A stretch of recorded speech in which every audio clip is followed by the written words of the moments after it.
Hello everyone and welcome back to Beyond the Veil background information. Today we're doing a creature profile and we're going to be sticking with the sea monsters thing.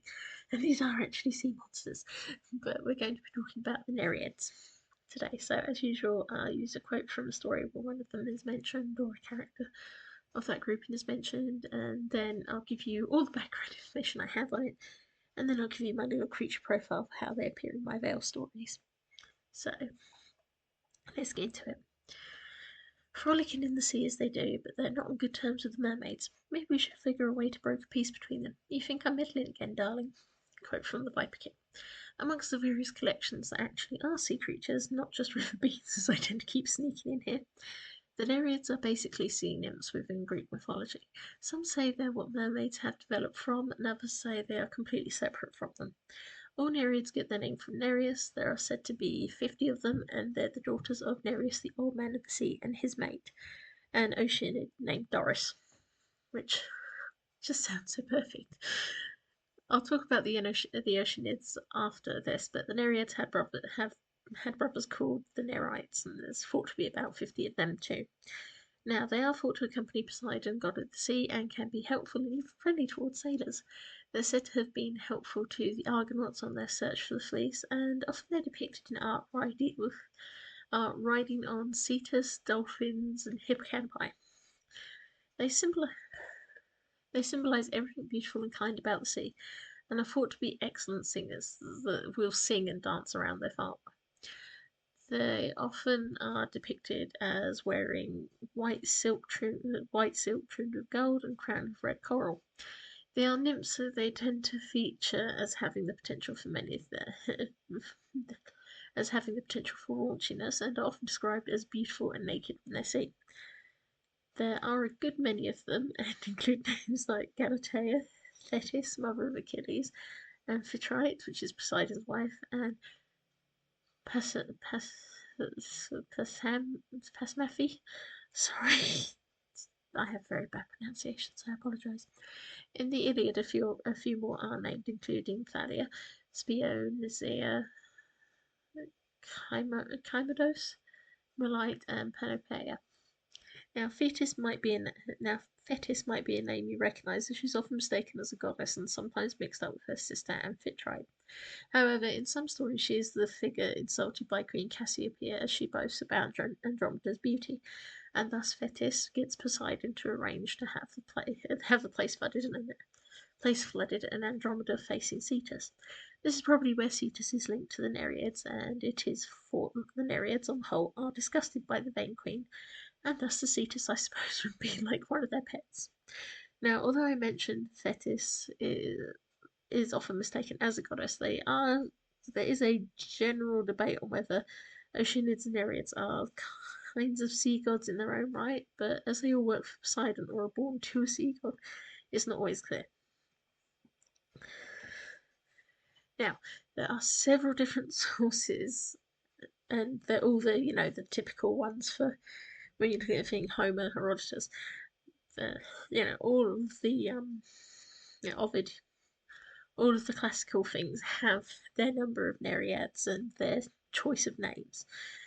So if you actually go looking for it, you might suddenly have more than 50 names for them. Like I went through just the list they had on the mythology thing, and then I compared that to the one that the Wikipedia page has, because Wikipedia gets most of its bit from my particular bit anyway on this. And the good thing was you could see who had used which name, but when I looked through it, there were almost 100 names.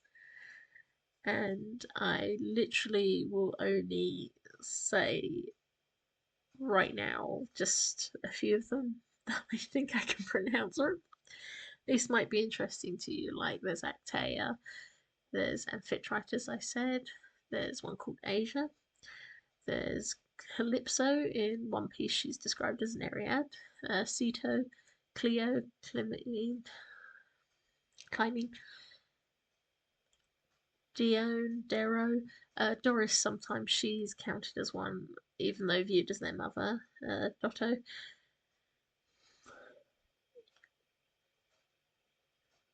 Eurydice, once again, in some she is considered one. Galeen, Galatea, Gorky, Gorka. A lot of there's Ione, which you might recognise that as sharing the name of the Ionian Sea, and well, Ligeia. There is a good deal of them, and some of them look very much the same, just different pronunciations. There's one that's called Pasiphae, and that always makes me think of Pasiphae, the wife of Minos. So it's very, very mixed. Now, we do see them in art quite a lot, looking like normal women, not with the fishy features of mermaids, but riding on bizarre animals. Some of these animals have included a sea ball, cetus-like fish monsters, hippocampi, and various others. Now, what determines them from mermaids is often that they arrive first, and later the fish aspects develop to replace them in art with the new mermaids. There's an interesting Nereid monument from Turkey that sits in the British Museum that shows the fact that they are human in the sense any of the deities in Greece were human, and it's pretty big.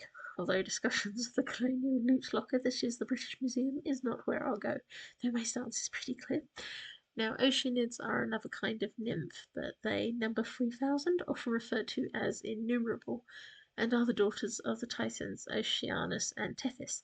Yeah, I'm not going to name these ones, but they're older than Nereids, but it's not quite sure where they sit as their parents are Titans and thus the primordial gods of the sea. They also have brothers called the Potamoi. I think that's how you say it. And their brothers unusually are the personifications of great rivers of the world. Maybe that's my link from sea to rivers. But often Oceanids were not as linked to the ocean as their name might suggest, and Hesoid described them as dispersed far and wide and that they served the earth and the deep waters, thus linking them to spring water. They were still pretty significant.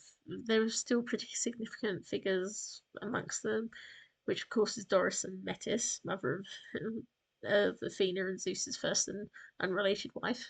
Very important. As for the brothers, these are all the major rivers except Styx, who was the eldest of the Oceanids and clearly the most important according to Hesiod. We also have mention of Europa and Asia as land associated rather than water. Yes, Asia is also the name of an area.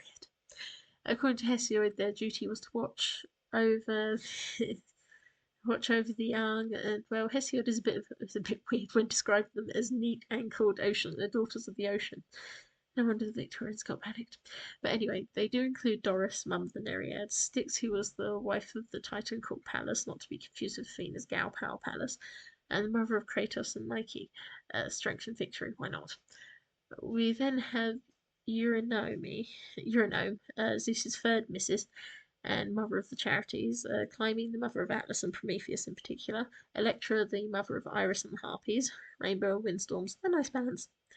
Perseus, the wife of Helios and mother of Circe and Aeetes of Colchis, and weirdly her sister Idia, who married Aeetes to produce Medea. She's the close family ties in these things.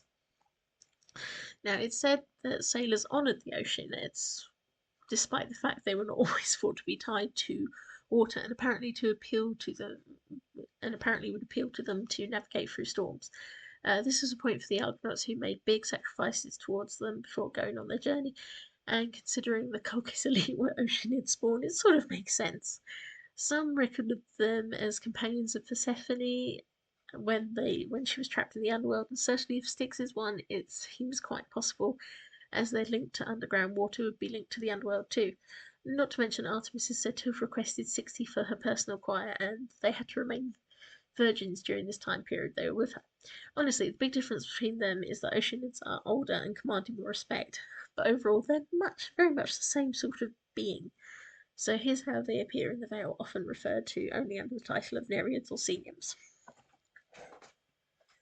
So, side neutral, created by demons and humans mixing in different things.